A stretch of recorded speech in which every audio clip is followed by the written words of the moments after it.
Hopos with another video. So you guys kept asking and calling and bugging and asking and calling and bugging. So brought in the 65 and we're going to be revamping our Wishbone. And what we're going to be doing is we're going to be creating a full welded version of the original one. And we're going to do that way it makes it a little more universal from the single arm and the double arm Impalas in the rear, and also 10 bolt and 12 bolt rear ends. So there is the difference between those, and that was the reason why we originally stopped production on them, was because they were only designed for one specific style. It was a double arm 12 bolts, and well, a lot of people were buying them with a single arm 10 bolts and they weren't fitting, even though they were specifying to us that they had a double arm 12 bolt rear end. And so to avoid all that confusion, to avoid all that headache, what we're going to do is just like the 59 or the 50, pretty much 59 to 64 Impala Wishbones, we are going to be making this as a weld-in.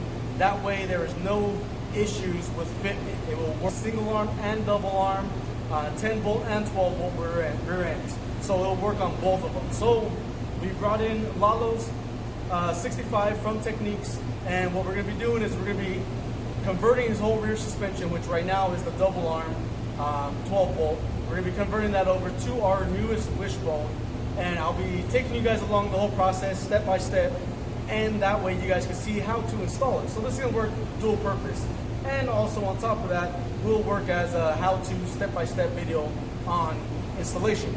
So follow us to the journey, guys.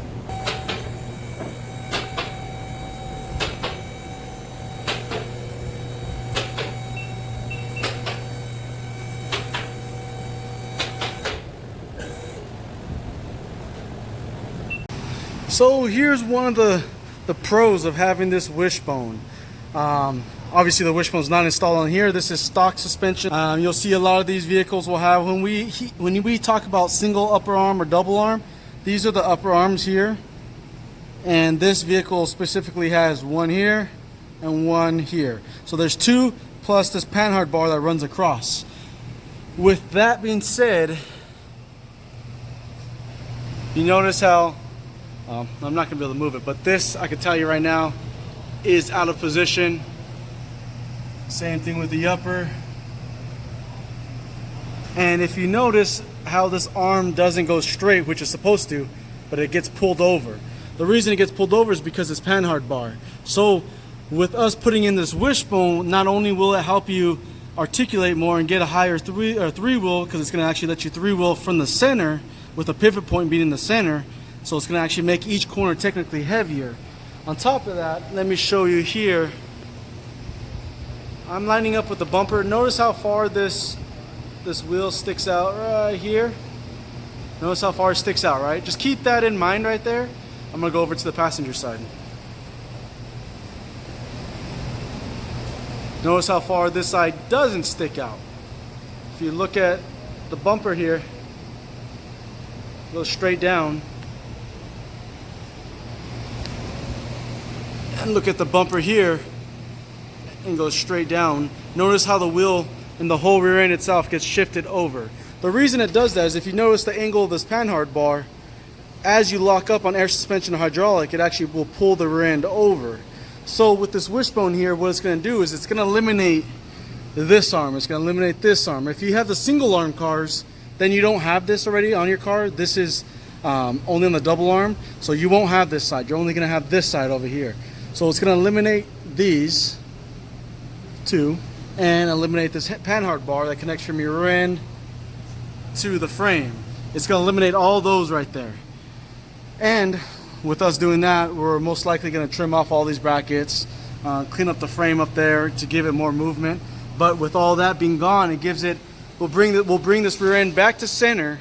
That way when he locks up, the center actually won't scoot over, or the rear end won't scoot over like it is doing now. So it eliminates issues with the bushing like this and like this, and bad angles on the panhard bar like this one. Again, this is nothing that this customer did wrong. This is just the way the geometry set up on the suspension. So with us eliminating all this crap, I call it crap because it's no good, because compared to the wishbone, the wishbone blows all this away. So by the time you actually move all this over, what it's going to do is actually center this up, and it'll allow you to actually drive straight, locked up straight, laid out straight, and give you higher articulation. Right now you're fighting the bushings, so when you put the uniball in there, you're going to get right around 37 degrees compared to this bushing that's probably going to give you roughly around 10 to 12. So it's a huge difference. What a technique.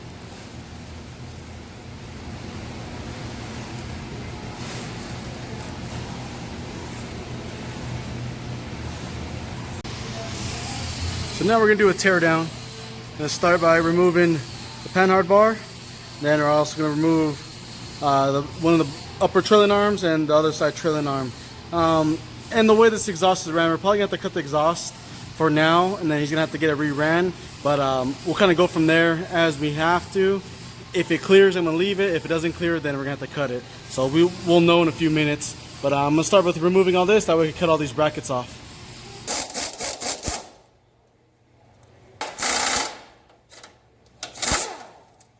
So a lot of times, guys, I always stress, like, make sure you guys are checking your bolts and stuff underneath the car. Look at this one.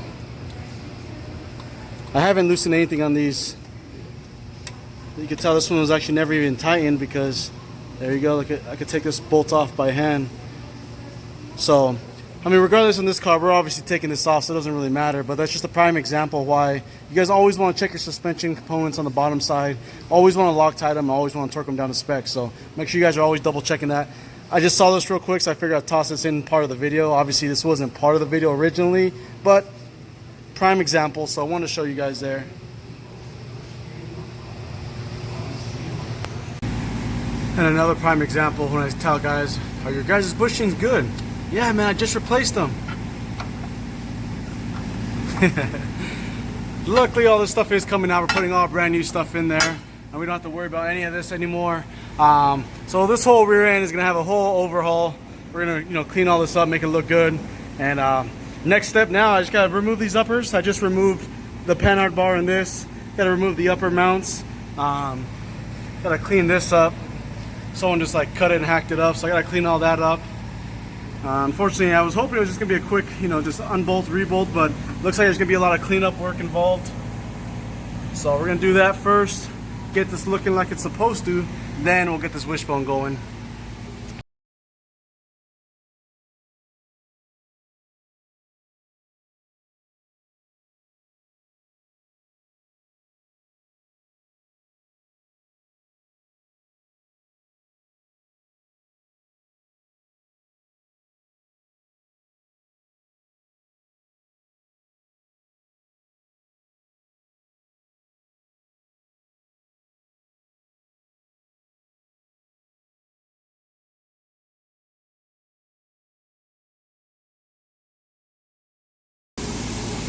Well, as you guys can see here, now the rear end's all cleaned up. Bracket's been removed. Bracket's been removed. We still got to do a little more final sanding on it, but we eliminated all the welds off of it. That way our new bracket will sit on here nice and clean. So this is what you're going to have to do. You're going to have to remove this bracket here and remove this bracket here and then clean it all up. So now that this is all cleaned up on here, our next step is actually to get the wishbone in place. You can see right now Vic's actually removing the top brackets. Top bracket bolts, or the nuts, are located on the back side of the main brace going across from left and right. So some cars are going to have one only here. This one has dual, as you can see right behind that muffler. So he's removing both sides. And the reason we're doing that is because our wishbone will actually come with the new complete supplied brackets that need to go on with this wishbone. So that's the reason why we're removing these out.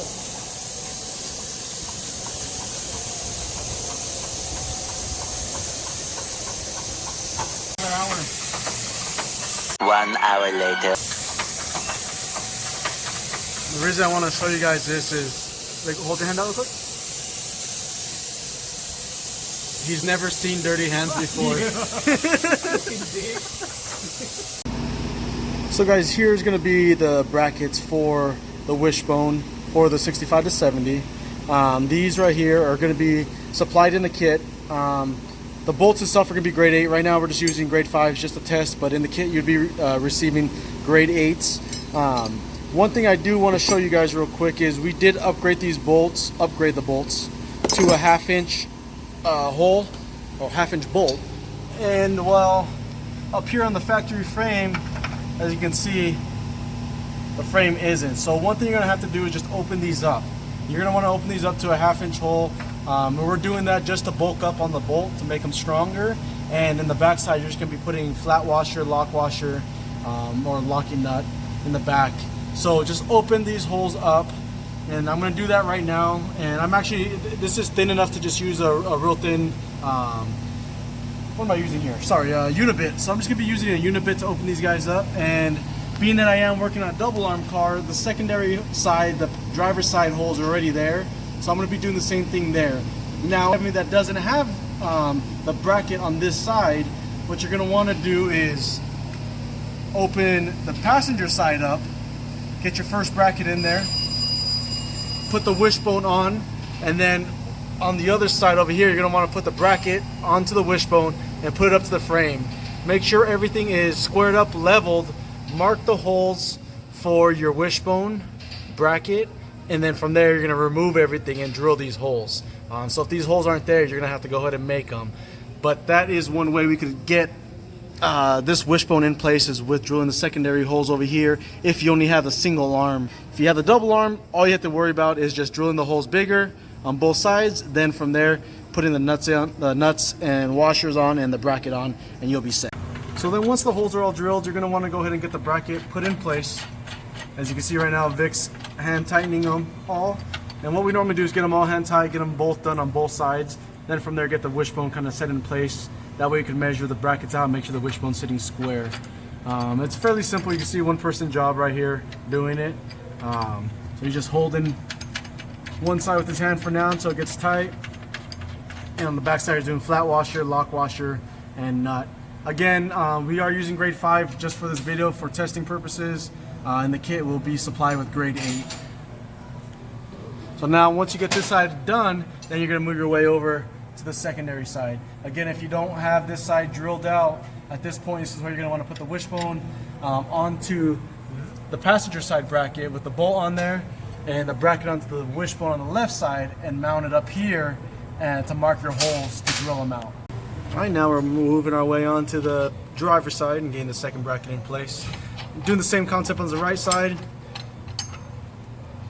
Just holding them with one hand, putting the flat washer, lock washer, and nut on the back side.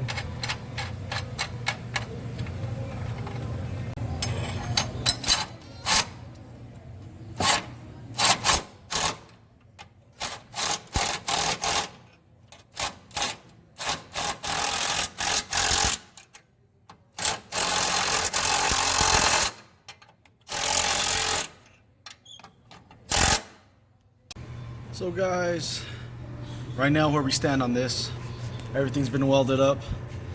We got everything cleaned up, we got it all painted. Still sitting on stands right now, but I just got the brake line in. Had to go pick up some fittings and extended brake line for this guy, because before they just pulled this out just to make it work. So of course that wasn't gonna fly, so we had to just redo it real quick.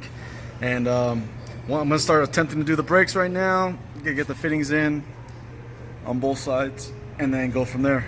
The next step is going to be bending the brake lines, getting the brake lines in place, then we'll be doing the final install. Alright, so we're at the stage now to where the rear end's all painted. We're getting this guy back in. We're going to paint it while it's on here. So what I'm doing, just sliding this guy in right here and just tapping it in with a lead hammer. That way we get it all lined up for the bolts, and then from there we get the top wishbone on.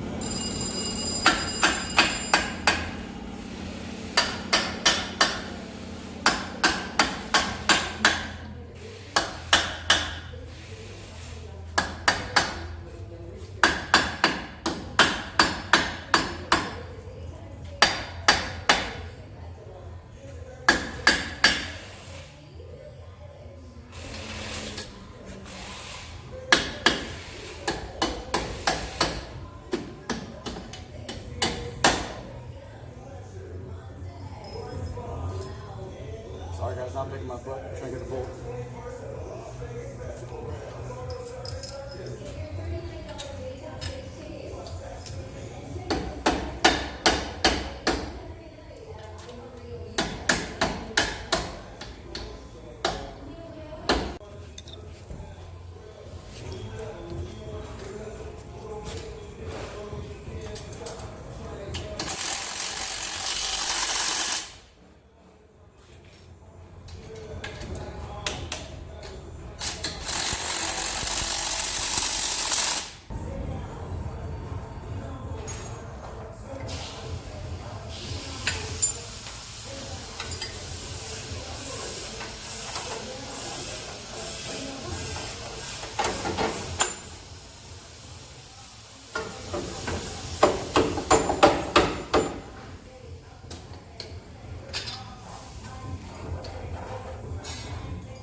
So guys, we got the rear end all centered up, obviously when we welded the brackets.